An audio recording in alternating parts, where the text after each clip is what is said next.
Untuk mengulas lebih dalam terkait dengan Perpu Cipta Kerja, saat ini kita akan membahas lengkapnya bersama dengan Sekjen Opsi, Bapak Timbul Siregar. Pak Timbul, bagaimana dengan Perpu Cipta Kerja yang baru saja dirilis oleh pemerintah di akhir tahun 2022? Apakah ini membawa kepastian atau justru membuat lebih tidak pasti, Pak? Ya, jadi memang secara tiba-tiba ya pemerintah di 30 Desember 2022 mengeluarkan Perpu nomor 2 tahun 2022 untuk mengakhiri putusan MK yang mengatakan inkonstitusional bersyarat. Jadi putusan MK itu diintervensi sehingga saat ini menurut Perpu 2 Undang-Undang Cipta Kerja ya titelnya konstitusional. Jadi yang disebutkan oleh MK itu tidak berlaku lagi. Nah, dalam putusan itu kan sebenarnya final, sesuatu yang memang oleh Undang-Undang Dasar 45 harus dijalankan oleh pemangku kepentingan yaitu DPR dan pemerintah. Yaitu ada dua sebenarnya, bagaimana menetapkan Omnibus Law itu dalam undang-undang. Nah, itu sudah dilakukan dengan lahirnya Undang-Undang 13 tahun 2022. Dan yang kedua adalah partisipasi masyarakat harus diajak gitu. Jadi pembahasan Undang-Undang Cipta Kerja secara lebih partisipatif dan lebih mengajak ke bagaimana isinya itu untuk diubah. Nah, tetapi tidak dilakukan, malah dihadirkan Perpu. Nah, Perpu 2 tahun 2022 ini pun kalau kita baca isinya, itu kan ada beberapa ya, dari 11 klaster itu kan ada beberapa pasal yang diubah lagi.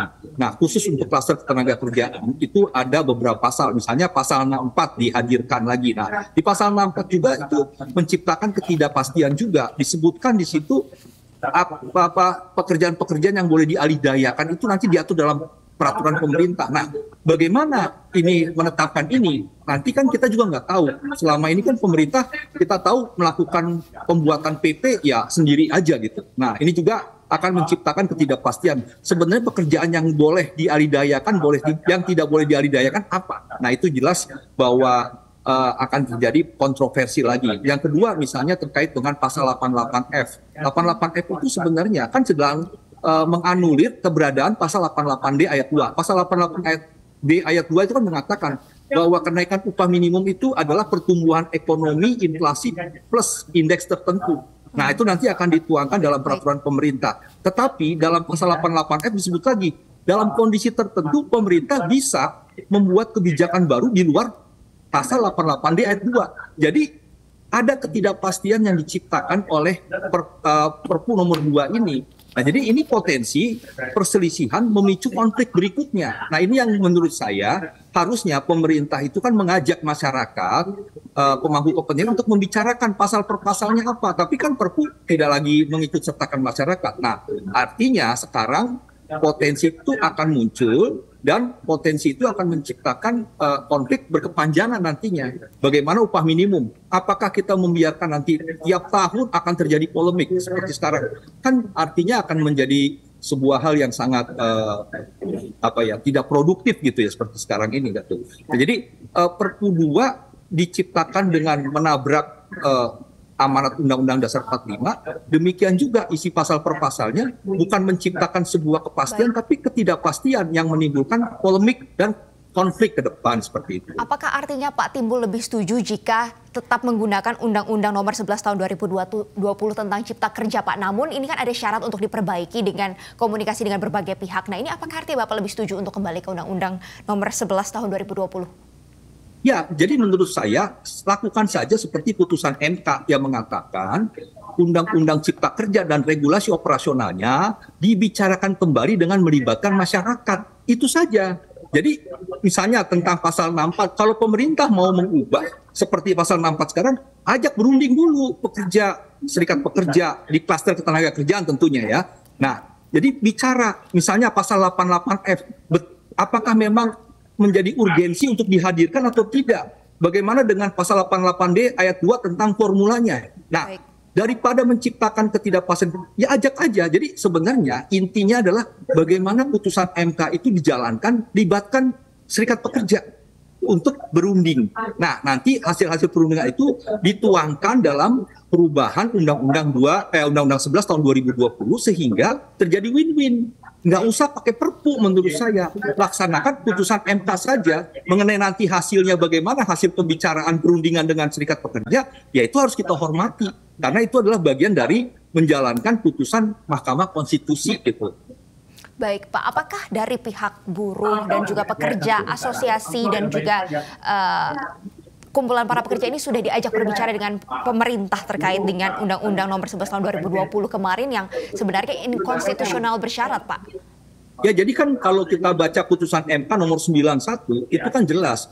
MK menyatakan rendahnya keterlibatan masyarakat. Dalam hal ini di klaster ketenagakerjaan, tidak terlibatnya serikat pekerja, serikat buruh. Makanya diputuskan inkonstitusional bersyarat. Nah, dalam 2 tahun harus diperbaiki. Nah, yang kami harapkan dalam 2 tahun ini adalah diajak bicara. Nah, tetapi belum juga. Nah, ini kan persoalan pemerintah juga tidak menjalankan putusan MK untuk mengajak pekerja, serikat pekerja, yuk kita ngobrol, bicara apa sih maunya Anda dan sebagainya. Nah, itu yang belum menurut saya.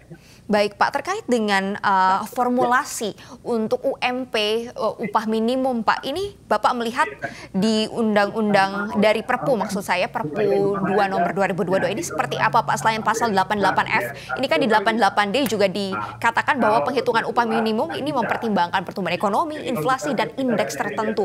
Ini apakah sudah sesuai dengan hitungan atau Bapak ada masukan lain? Ya, jadi kalau kita objektif mengatakan dasar untuk menghitung kenaikan upah minimum di Perpu itu lebih sederhana, yaitu dengan pertumbuhan ekonomi, inflasi, dan indeks tertentu dibandingkan dengan ketentuan yang ada di Undang-Undang Cipta Kerja. Nah, cuma kan kita mau bertanya indeksnya itu apa? Nah, kalau memang misalnya itu nanti mengadopsi Permenaker 18 tahun 2022, yaitu kenaikan upah minimum berdasarkan inflasi plus pertumbuhan ekonomi kali indeks. Nah, indeksnya itu dibicarakan berapa sampai berapa. Kalau yang di Permenaker 18 kan 0,1 sampai 0,3. Artinya pemerintah mau mengatakan pekerja itu kan hanya mengkontribusi 10 sampai 30% terhadap pertumbuhan ekonomi. Nah, itu yang menurut saya kurang tepat. Bahwa pertumbuhan ekonomi kan ada 5, yaitu konsumsi agregat. Di situ masuk kontribusi buruh. Investasi ada juga kontribusi buruh. Government expenditure dari PPH sekarang sudah naik lagi, apalagi, dan itu merupakan kontribusi buruh juga. Ekspor juga ada kontribusi buruh. Import ada kontribusi. Nah, maksud saya 10 sampai 30 itu belum tentu, belum tepat. Makanya ayo diajak berunding berapa. Kalau saya usulkan 0,3 sampai 0,9. Jadi disitulah ruang untuk nanti Dewan Pengupahan Daerah untuk bisa menentukan berapa sih indeksnya. Nah, jadi kalau saya sih berharap memang ketentuan 88D ayat 2 itu bisa mengakomodir Permenaker 18 2022 dengan menambah membuat range indeks tertentu itu lebih luas, jadi 0,3 sampai 0,9 supaya jelas bahwa ini ada kontribusi yang memang dari seluruh variabel ini pekerja ikut terlibat. Nah, tentunya 88F ini nggak perlu ada. Jadi 88D ayat 2 saja ditentukan dengan mengajak perundingan kepada serikat pekerja dan nanti itu dilakukan tiap tahun. Nah, kalau 88F lagi dimunculkan, jadi 88D ayat 2 sudah ditetapkan, bisa aja 2024 tidak dipakai lagi. Dipakai kebijakan tertentu. 2026-nya pakai lagi 88D.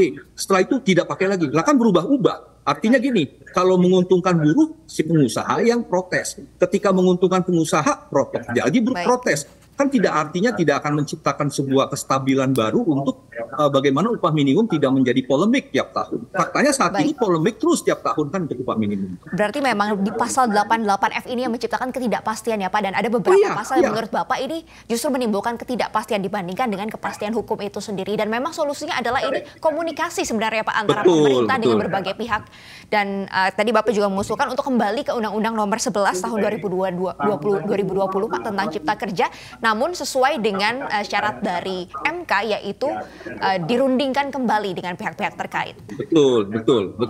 Jadi dengan adanya putusan MK mengenai nanti pemerintah mau mengarahkan isinya kepada Perpu itu masalah lain, tapi dilakukan lagi pembicaraan dan nanti peraturan pemerintah itu dibuka juga ruang negosiasi supaya ini menjadi sebuah win-win gitu. Ada ruang perundingan sesuai amanat putusan Mahkamah Konstitusi seperti itu. Baik, terima kasih Pak Timbul Siregar sudah meluangkan waktu untuk kami. Sukses, sehat selalu Pak Timbul.